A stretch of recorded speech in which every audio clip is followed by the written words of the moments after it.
ಅರುಣಣ್ಣ ಮತ್ತು ಎಲ್ಲ ಕಾರ್ಯಕರ್ತರು ಮಾತೃಪಕ್ಷಕ್ಕೆ ಮೊನ್ನೆ ರಾಜ್ಯದಲ್ಲಿ ಆದ ತೀರ್ಮಾನದಂತೆ ಜಿಲ್ಲೆಯಲ್ಲಿ ನಿನ್ನೆ ಅಧಿಕೃತ ಸೇರ್ಪಡೆಯಾಗಿ ಸದಸ್ಯತ್ವವನ್ನು ಪಡೆದುಕೊಂಡು ಇವತ್ತು ಪುತ್ತೂರು ಕಚೇರಿಗೆ ಭೇಟಿ ನೀಡಿದ್ದಾರೆ.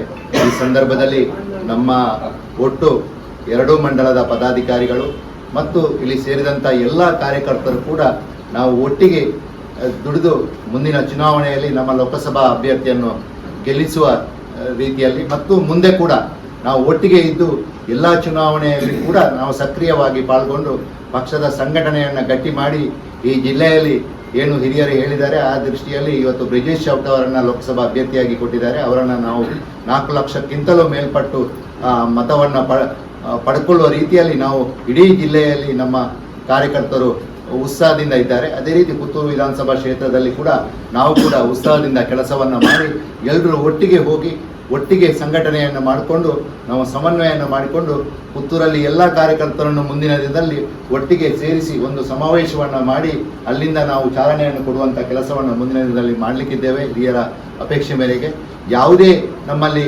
ಭಿನ್ನಾಭಿಪ್ರಾಯ ಅಥವಾ ಬೇರೆ ಬೇರೆ ವ್ಯತ್ಯಾಸಗಳಿದ್ದರೂ ಕೂಡ ಅದನ್ನು ಇಲ್ಲಿಗೆ ಬಿಟ್ಟು ನಾವು ಎಲ್ಲರೂ ಆತ್ಮೀಯವಾಗಿ ಯಾರು ನಾವು ಎದುರೆದುರು ಮಾತಾಡೋದಿಲ್ಲ ಅವರೆಲ್ಲ ಇವತ್ತು ಮಾತಾಡುವ ರೀತಿಯಲ್ಲಿ ನಾವೆಲ್ಲ ಒಟ್ಟಿಗೆ ಮಾತಾಡಿಕೊಂಡು ಮುಂದೆ ನಮ್ಮ ಕೆಲಸಗಳನ್ನು ಮಾಡಬೇಕು. ಪಕ್ಷದ ಸಂಘಟನೆಗೆ ದೇಶ ಸೇವೆಗೆ ಆ ನರೇಂದ್ರ ಮೋದಿಯನ್ನು ಮತ್ತೊಮ್ಮೆ ಪ್ರಧಾನಿ ಮಾಡುವ ದೃಷ್ಟಿಯಲ್ಲಿ ನಾವೆಲ್ಲ ಕೆಲಸವನ್ನು ಮಾಡುವ ಅಂತೇಳಿ ಹೇಳ್ಕೊಂಡು ಅರುಣನಿಗೆ ಪುತ್ತೂರು BJP ಕಚೇರಿಯ ವತಿಯಿಂದ ಕೂಡ ನಾವು ಸ್ವಾಗತವನ್ನು ಮಾಡ್ತಾ ಇದ್ದೇವೆ.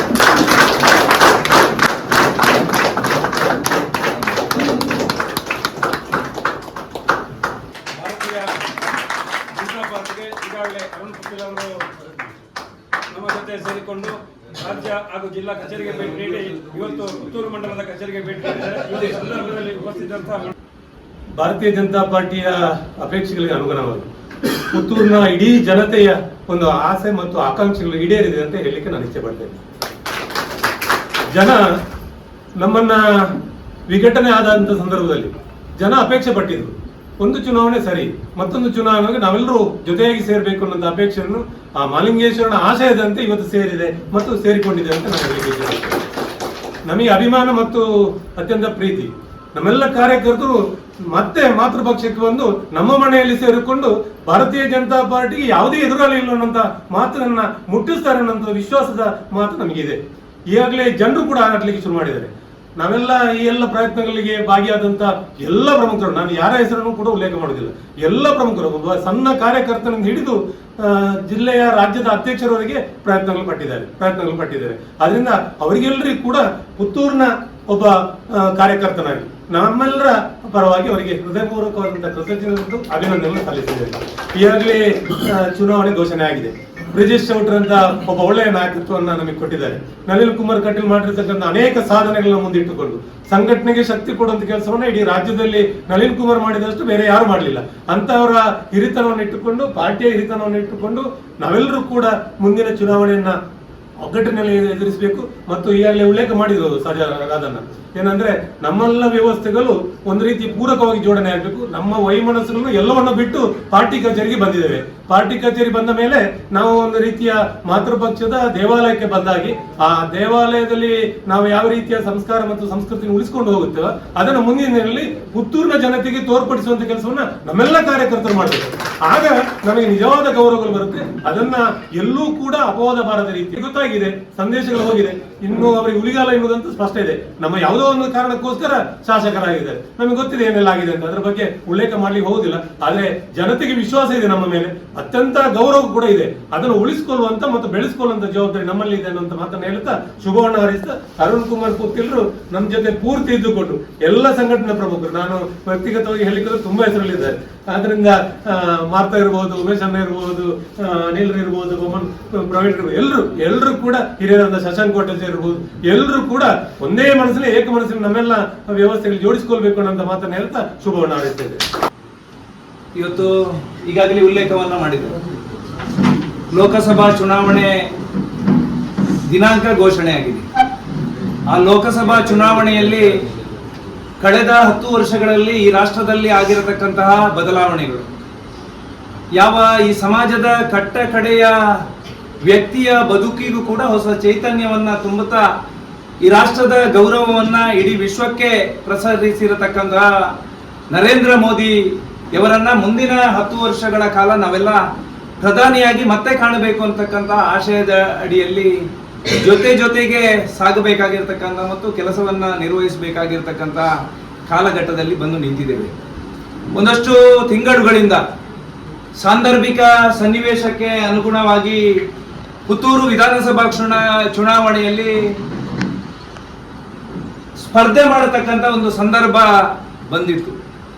ಆ ಸಂದರ್ಭದಲ್ಲಿ ನಡೆದಿರತಕ್ಕಂತಹ ಅನೇಕ ಕಹಿ ಘಟನೆಗಳಿರ್ಬೋದು, ಕಹಿ ನೆನಪುಗಳಿರ್ಬೋದು, ಅವೆಲ್ಲವನ್ನ ನಾವು ಮರೆತು ಮುಂದಿನ ದಿವಸಗಳಲ್ಲಿ ಜೊತೆಗೆ ಸಾಗಬೇಕು ಅನ್ನತಕ್ಕಂಥ ದೊಡ್ಡದಾಗಿರ್ತಕ್ಕಂಥ ಯೋಚನೆ ಅಡಿಯಲ್ಲಿ ಮೊನ್ನೆ ಬೆಂಗಳೂರಿನಲ್ಲಿ ರಾಜ್ಯಾಧ್ಯಕ್ಷರಾಗಿರುವಂಥ ವಿಜಯೇಂದ್ರರವರ ರಾಜ್ಯದ ಪ್ರಧಾನ ಕಾರ್ಯದರ್ಶಿಯಾಗಿರುವಂಥ ರಾಜೇಶ್ ಅವರ ಮತ್ತು ಇವತ್ತು ಚುನಾವಣಾ ನಿರ್ವಹಣಾ ಸಮಿತಿಯ ರಾಜ್ಯ ಸಂಚಾಲಕರಾಗಿರುವಂಥ ಶ್ರೀಯುತ ಸುನೀಲ್ ಕುಮಾರ್ ಮತ್ತು ಜಿಲ್ಲಾಧ್ಯಕ್ಷರಾಗಿರ್ತಕ್ಕಂಥ ಸತೀಶ್ ಕುಂಪಲ, ನಮ್ಮ ಮಂಡಲದ ಅಧ್ಯಕ್ಷರು ಮತ್ತು ನಗರ ಅಧ್ಯಕ್ಷರ ಸಮ್ಮುಖದಲ್ಲಿ ಒಂದಷ್ಟು ಮಾತುಕತೆಗಳು ನಡೆದವು.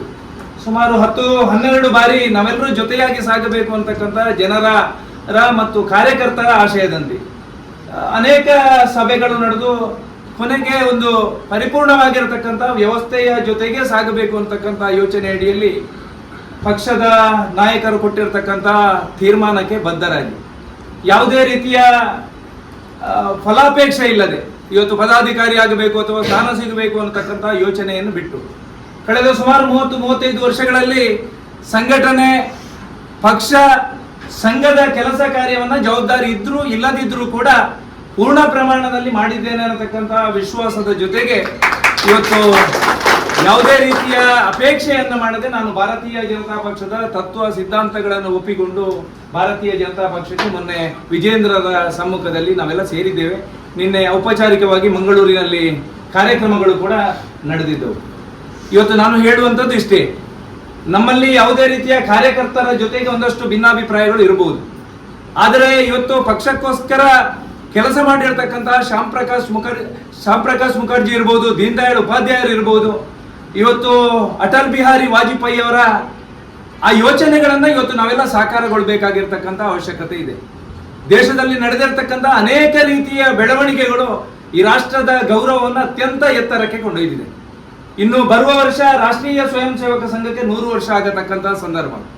ಆ 100 ವರ್ಷ ಆಗತಕ್ಕಂತಹ ಸಂದರ್ಭದಲ್ಲಿ ಇಡೀ ಹಿಂದೂ ಸಮಾಜ ಒಂದಾಗಬೇಕು, ಯಾವ ಹಿಂದೂ ರಾಷ್ಟ್ರದ ಪರಿಕಲ್ಪನೆ ಸಾಕಾರಗೊಳ್ಳಬೇಕು ಅನ್ನತಕ್ಕಂಥ ಯೋಚನೆಯ ಅಡಿಯಲ್ಲಿ ನಾವು ಹೆಜ್ಜೆಯನ್ನ ಇಡಬೇಕಾಗಿರ್ತಕ್ಕಂಥ ಸಂದರ್ಭದಲ್ಲಿದ್ದೇವೆ. ಆ ಹಿನ್ನೆಲೆಯಲ್ಲಿ ಭಾರತೀಯ ಜನತಾ ಪಕ್ಷದ ಲೋಕಸಭಾ ಅಭ್ಯರ್ಥಿಯಾಗಿ ಒಬ್ಬ ಸೈನಿಕರನ್ನ ನಮಗೆಲ್ಲರಿಗೂ ಕೊಟ್ಟಿದ್ದಾರೆ. ಒಬ್ಬ ಯುವಕ ರಾಜಕಾರಣವನ್ನ ಯಾವ ರೀತಿಯಾಗಿ ಮಾಡಬೇಕು ಮತ್ತು ಪಕ್ಷದ ಕಡೆಯ ಕಾರ್ಯಕರ್ತನಿಗೂ ಕೂಡ ಯಾವ ರೀತಿಯಲ್ಲಿ ಗೌರವವನ್ನು ಕೊಟ್ಟು ಇನ್ನಷ್ಟು ಪಕ್ಷದ ಗೌರವವನ್ನು ಹೆಚ್ಚಿಸಬೇಕು ಅನ್ನತಕ್ಕಂಥ ಯೋಚನೆಯಡಿಯಲ್ಲಿ ಒಬ್ಬ ಕೆಲಸ ಮಾಡತಕ್ಕಂಥ ಒಬ್ಬ ಕಾರ್ಯಕರ್ತರನ್ನು ಇವತ್ತು ನಮಗೆ ಅಭ್ಯರ್ಥಿಯಾಗಿ ಕೇಂದ್ರದ ನಾಯಕರು ಕೊಟ್ಟಿದ್ದಾರೆ. ಕಳೆದ 15 ವರ್ಷಗಳ ಕಾಲ ಭಾರತೀಯ ಜನತಾ ಪಕ್ಷದ ಕೆಲಸ ಕಾರ್ಯವನ್ನ ಸಂಸದನಾಗಿ ಒಳ್ಳೆಯ ಕಾರ್ಯಕ್ರಮವನ್ನು ಅಥವಾ ಅಭಿವೃದ್ಧಿ ಕಾರ್ಯಕ್ರಮಗಳ ಮುಖಾಂತರ ನಮ್ಮ ಹಿಂದಿನ ಸಂಸದ ಸದಸ್ಯರಾಗಿರ್ತಕ್ಕಂಥ ನಳಿನ್ ಕುಮಾರ್ ಕಟೀಲ್ ಅವರು ಕೂಡ ಒಳ್ಳೆಯ ಕೆಲಸ ಕಾರ್ಯವನ್ನ ಮಾಡಿರುವಂಥದ್ದು ನಮ್ಮ ಕಣ್ಣ ಮುಂದೆ ಇದೆ. ಈ ಹಿನ್ನೆಲೆಯಲ್ಲಿ ಎಲ್ಲ ಯೋಚನೆಗಳನ್ನ ಮಾಡಿಕೊಂಡು ಮುಂದಿನ ದಿವಸದಲ್ಲಿ ನಡೆಯತಕ್ಕಂತಹ ಚುನಾವಣೆಯಲ್ಲಿ ನಮ್ಮ ಬೂತಿನಲ್ಲಿ ನಾನು ಏನು ಅನ್ನೋದನ್ನ ಅರಿತುಕೊಂಡು ಕೆಲಸ ಮಾಡಿದಾಗ ರಾಧಾಕೃಷ್ಣ ಆಳ್ವಾರ್ ಹೇಳಿದಾಗೆ 4 ಲಕ್ಷಗಳ ಅಂತರದಿಂದ ನಾವು ಗೆಲ್ಲಲಿಕ್ಕೆ ಸಾಧ್ಯ. ಪುತ್ತೂರಿನಲ್ಲಿ ಸುಮಾರು 1 ಲಕ್ಷದಿಂದ 1.5 ಲಕ್ಷದಷ್ಟು ಮತವನ್ನ ಭಾರತೀಯ ಜನತಾ ಪಕ್ಷ ಪಡೆಯಲಿಕ್ಕೆ ಸಾಧ್ಯ. ಆ ಹಿನ್ನೆಲೆಯಲ್ಲಿ ಈ ಕ್ಷಣದಿಂದಲೇ ಪಕ್ಷದ ಯಾವ ಸೂಚನೆಗಳು ಯೋಚನೆಗಳಿದ್ದೇವೋ ಅವೆಲ್ಲವನ್ನ ಮಾಡಿಕೊಂಡು ನಾವೆಲ್ಲರೂ ಜೊತೆಯಾಗಿ ಕೆಲಸ ಕಾರ್ಯವನ್ನ ನಿರ್ವಹಿಸೋಣ. ಒಂದಷ್ಟು ಗೊಂದಲಗಳು ಆಗಿರುವಂತದ್ದು ಸಹಜ, ನಾನು ಒಪ್ಪಿಕೊಳ್ತೇನೆ. ನಮ್ಮ ಕಾರ್ಯಕರ್ತರ ಜೊತೆಗೆ 2 ಭಾಗದಿಂದಲೂ ಕೂಡ ಒಂದಷ್ಟು ನೋವುಗಳು ಆಗಿರುವಂತದ್ದು ಸಹಜ. ಆದ್ರೆ ಆ ನೋವುಗಳನ್ನ ನಾವೆಲ್ಲ ಇವತ್ತು ಮರೆತಿದ್ದೇವೆ. ನಾವೆಲ್ಲರೂ ಅಣ್ಣ ತಮ್ಮಂದಿರ ರೀತಿಯಲ್ಲಿ, ನಾವೆಲ್ಲರೂ ಅಕ್ಕ ತಂಗಿಯರ ರೀತಿಯಲ್ಲಿ ಮುಂದಿನ ದಿವಸದಲ್ಲಿ ಪಕ್ಷಕ್ಕೋಸ್ಕರ ಕೆಲಸ ಮಾಡೋದಕ್ಕೆ ನಾವೆಲ್ಲರೂ ಬದ್ಧರಿದ್ದೇವೆ. ಪಕ್ಷ ಕೊಟ್ಟಿರ್ತಕ್ಕಂತಹ ಸೂಚನೆಯನ್ನ ಶಿರಸ ವಹಿಸಿ ಆ ಪಕ್ಷಕ್ಕೆ ನ್ಯಾಯ ಕೊಡತಕ್ಕಂತಹ ಮತ್ತು ಮೋದಿಜಿಯವರ ಗೌರವವನ್ನು ಇನ್ನಷ್ಟು ಎತ್ತರಕ್ಕೆ ಕೊಂಡೊಯ್ಯತಕ್ಕಂತಹ ಜವಾಬ್ದಾರಿ ಎಲ್ಲರ ಮೇಲಿದೆ ಅನ್ನತಕ್ಕಂತಹ ಆಶಯದ ಜೊತೆಗೆ ಇವತ್ತು ನಾವೆಲ್ಲರೂ ಕಾರ್ಯಾಲಯದಲ್ಲಿ ಭಾಗಿಗಳಾಗಿದ್ದೇವೆ. ಮುಕ್ತ ಮನಸ್ಸಿನಿಂದ ನಾವೆಲ್ಲರೂ ಜೊತೆಯಾಗಿ ಇದ್ದೇವೆ. ಈ ರೀತಿಯ ವಾತಾವರಣ ಮುಂದಿನ 100 ವರ್ಷಗಳ ಕಾಲ ಆಗಲಿ. ಪುತ್ತೂರಿನಲ್ಲಿ ಭಾರತೀಯ ಜನತಾ ಪಕ್ಷ ಯಾವತ್ತೂ ಕೂಡ ಸೋಲೋದಿಲ್ಲ ಅನ್ನತಕ್ಕಂತಹ ಸಂದೇಶ ಆ ಸಮಾಜಕ್ಕೆ ಕೊಡತಕ್ಕಂತಹ ಕೆಲಸ ಕಾರ್ಯಗಳು ಮುಂದಿನ ದಿವಸದಲ್ಲಿ ಆಗಲಿ. ಈ ಕ್ಷಣದಿಂದಲೇ ನಾವೆಲ್ಲರೂ ಕೂಡ ಭಾರತೀಯ ಜನತಾ ಪಕ್ಷದ ಕೊಟ್ಟಿರತಕ್ಕಂತಹ ಕೆಲಸಗಳನ್ನ ನಿರ್ವಹಿಸಿಕೊಂಡು ನಾಳ್ದಿನ ಚುನಾವಣೆಯಲ್ಲಿ ಬ್ರಿಜೇಶ್ ಚೌಟರನ್ನ 4 ಲಕ್ಷಗಳ ಮತಗಳಿಂದ ಆರಿಸಬೇಕು ಅನ್ನತಕ್ಕಂತಹ ಯೋಚನೆ ಕಾರ್ಯಕರ್ತರಿದೆ. ಕಾರ್ಯಕರ್ತರು ಯೋಚನೆಯನ್ನ ಮಾಡಿದ್ರೆ ಯಾವುದೇ ಕಾರ್ಯವನ್ನು ಕೂಡ ಅಸಾಧ್ಯ ಅನ್ನುವಂಥದ್ದು ಇಲ್ಲ ಅನ್ನುವಂಥದ್ದು ಸಂಘದ ಕಾರ್ಯಕರ್ತರಾಗಿ ನಮ್ಗೆಲ್ಲರಿಗೂ ಗೊತ್ತು. ಆ ಹಿನ್ನೆಲೆಯಲ್ಲಿ ಎಲ್ಲ ಸೂಕ್ಷ್ಮತೆಯನ್ನ ಅರಿತುಕೊಂಡು ಮುಂದಿನ ದಿವಸದಲ್ಲಿ ಸಾಮಾಜಿಕ ಜಾಲತಾಣ ಇವತ್ತು ಸಾಕಷ್ಟು ಕೆಲಸ ಮಾಡುವಂಥದ್ದು ನಮ್ಗೆಲ್ಲರಿಗೂ ಗೊತ್ತಿದೆ. ಸಾಮಾಜಿಕ ಜಾಲತಾಣಗಳಲ್ಲಿ ನಿನ್ನೆ ನಾವು ಒಪ್ಪಿಕೊಂಡಿದ್ದೇವೆ, ಅಲ್ಲಿ ಪಕ್ಷದ ಕಚೇರಿಯಲ್ಲಿ ಯಾವುದೇ ರೀತಿಯ ಗೊಂದಲದ ಹೇಳಿಕೆಯನ್ನು ಕೊಡಬಾರದು. ಪಕ್ಷದ ವಿರುದ್ಧ, ಸಂಘದ ವಿರುದ್ಧ, ನಮ್ಮ ನಾಯಕರ ವಿರುದ್ಧ ಯಾರೂ ಕೂಡ ವೈಯಕ್ತಿಕವಾಗಿರ್ತಕ್ಕಂತಹ ವಿಚಾರವನ್ನಿಟ್ಟುಕೊಂಡು ಸಾಮಾಜಿಕ ಜಾಲತಾಣಗಳಲ್ಲಿ ಯಾವುದೇ ಸಂದೇಶವನ್ನ ರವಾನಿಸಬಾರದು ಅಂತಕ್ಕಂಥ ಯೋಚನೆಯ ನಡುವೆ ನಾವೆಲ್ಲರೂ ಒಪ್ಪಿಕೊಂಡಿದ್ದೇವೆ. ದಯವಿಟ್ಟು ಎಲ್ಲರೂ ಕೂಡ ಗಮನಿಸಬೇಕು. ಆ ಸಾಮಾಜಿಕ ಜಾಲತಾಣದ ಕೆಲಸವನ್ನ ಬಿಟ್ಟು ನಾವೆಲ್ಲರೂ ನಮ್ಮ ಕಾರ್ಯಕ್ಷೇತ್ರದಲ್ಲಿ ಆ ಬೂತಿನಲ್ಲಿ ನಮ್ಮ ಕೆಲಸವನ್ನ ನಿರ್ವಹಿಸೋಣ ಅನ್ನತಕ್ಕಂಥ ಆಶಯದ ಜೊತೆಗೆ ಆ ಮಹಾಲಿಂಗೇಶ್ವರ ದೇವರು ನಮಗೆಲ್ಲರಿಗೂ ಒಳ್ಳೆಯದನ್ನ ಮಾಡಲಿ. ಮುಂದಿನ ದಿವಸದಲ್ಲಿ ಈ ನಮ್ಮ ಲೋಕಸಭಾ ಕ್ಷೇತ್ರ ದೇಶಕ್ಕೆ ಒಂದು ಒಳ್ಳೆಯ ಹೆಸರನ್ನ ತಂದುಕೊಡತಕ್ಕಂತಹ ಕ್ಷೇತ್ರ ಈ ಚುನಾವಣೆಯಲ್ಲಿ ಆಗ್ಲಿ ಅನ್ನತಕ್ಕಂಥ ಆಶಯದ ಜೊತೆಗೆ ಭಾರತೀಯ ಜನತಾ ಪಕ್ಷದ ಮತ್ತು ನಮ್ಮ ಜೊತೆಗೆ ಇರತಕ್ಕಂತ ಎಲ್ಲ ಕಾರ್ಯಕರ್ತರ ನಾಯಕರಿಗೂ ಕೂಡ ಹೃದಯ ತುಂಬಿದ ಕೃತಜ್ಞತೆಗಳನ್ನು ಸಲ್ಲಿಸ್ತಾ ನಿಮ್ಮೆಲ್ಲರ ಸಹಕಾರ ಪ್ರೋತ್ಸಾಹ ನಿರಂತರವಾಗಿ ಇರಲಿ. ಆ ಪಕ್ಷದ ಕೀರ್ತಿಯನ್ನ ಇನ್ನಷ್ಟು ಎತ್ತರಕ್ಕೆ ಕೊಂಡೊಯ್ಯತಕ್ಕಂತಹ ಜವಾಬ್ದಾರಿಯ ಜೊತೆಗೆ ನಾವೆಲ್ಲರೂ ಜೊತೆಯಾಗಿ ಕೆಲಸ ಮಾಡೋಣ ಅನ್ನತಕ್ಕಂಥ ಆಶಯದ ಜೊತೆಗೆ ಎಲ್ರಿಗೂ ಕೂಡ ಕೃತಜ್ಞತೆಯನ್ನು ಸಲ್ಲಿಸ್ತಾರೆ.